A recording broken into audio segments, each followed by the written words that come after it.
আরও আপডেট পেতে ফলো করুন আমাদের অফিসিয়াল ফেসবুক পেজ দৈনিক তদন্ত। চিলমারীতে যথাযোগ্য মর্যাদায় মহান বিজয় দিবস পালিত। এস এম নীরবের প্রতিবেদনে থাকছে বিস্তারিত। ডিসেম্বর সূর্যোদয়ের সাথে সাথে ৩১ বার তোপধ্বনির মাধ্যমে বিজয় দিবসের সূচনা ঘটে।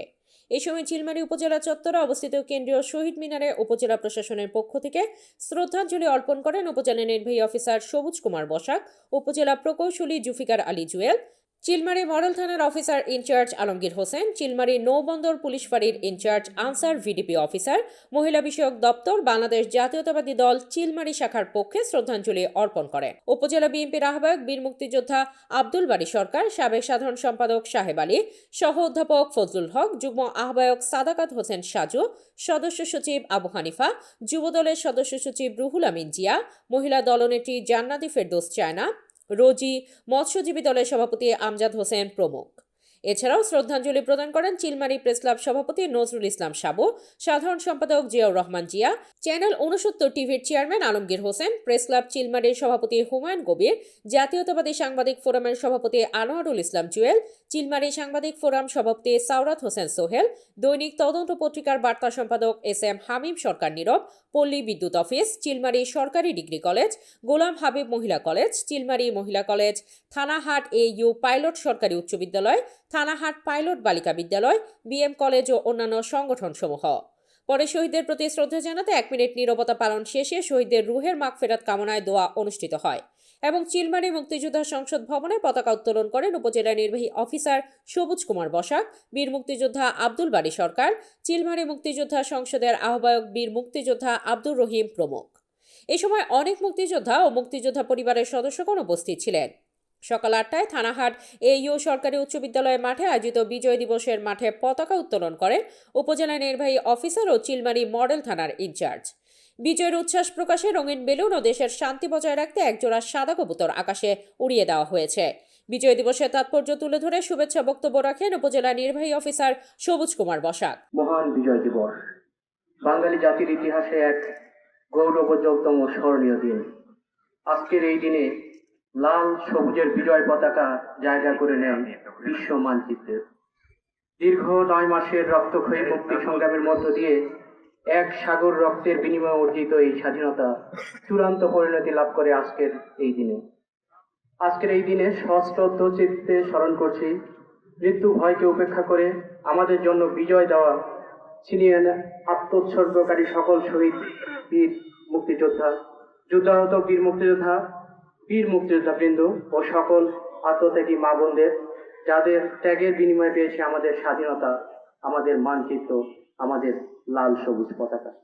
সম্মানিত সুধী, স্বাধীনতার ঘোষণা দিয়ে জীবন দিয়ে বিজয় ছিনিয়ে আনা জাতি যদি কখনো মুক্তিযুদ্ধের মূল চেতনা পরে মাঠে পুলিশ, আনসার ও ভিডিপি সদস্য এবং বিভিন্ন শিক্ষা প্রতিষ্ঠানের শিক্ষার্থীদের পক্ষ থেকে জাতীয় পতাকার প্রতি শ্রদ্ধা জানানো হয়েছে। থানাহাট পাইলট বালিকা উচ্চ বিদ্যালয় ও থানাহাট ২ নং সরকারি প্রাথমিক বিদ্যালয়ের শিক্ষার্থীগণ মাঠে তাদের ডিসপ্লে প্রদর্শন করেন। উপজেলা প্রশাসনের পক্ষ থেকে বীর মুক্তিযোদ্ধাদের ফুল দিয়ে মহান বিজয় দিবসের শুভেচ্ছা জানান উপজেলা নির্বাহী অফিসার সবুজ কুমার বসাক। পরে অসুস্থ ৩০ জন বীর মুক্তিযোদ্ধাদের মাঝে কম্বল বিতরণ করা হয়েছে। প্রথম পর্বের অনুষ্ঠান শেষ করে উপস্থিত প্রশাসনিক কর্মকর্তা, বীর মুক্তিযোদ্ধা, সাংবাদিক ও সুধীজন বিজয় দিবস উপলক্ষে বিভিন্ন সংগঠনের স্টল পরিদর্শন করেন। এছাড়া দিনব্যাপী বিজয় মেলা, আলোচনা সভা, চিত্রাঙ্কন প্রতিযোগিতা ও বীর মুক্তিযোদ্ধাদের সম্বর্ধনা, শহীদ মুক্তিযোদ্ধাদের বিদেহী আত্মার মাগফিরাত কামনা, যুদ্ধাহত মুক্তিযোদ্ধাদের সুস্বাস্থ্য, জাতির জন্য শান্তি ও অগ্রগতি কামনা করে মসজিদ ও মন্দিরে মোনাজাত ও প্রার্থনা অনুষ্ঠিত হয়েছে। অপরদিকে হাসপাতাল, এতিমখানায় উন্নত মানের খাবার পরিবেশন করা হয়েছে। এরপরে এগিয়ে আসছে থানাহাট ২ নং সরকারি প্রাথমিক বিদ্যালয়।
এ পর্যায়ে শিক্ষা প্রতিষ্ঠানের ছাত্রছাত্রীদের অংশগ্রহণে কুচকাওয়াজ প্রদর্শনের জন্য অনুরোধ করছি। প্রস্তুত থাকবে বিদ্যালয়ের শিক্ষার্থীবৃন্দ।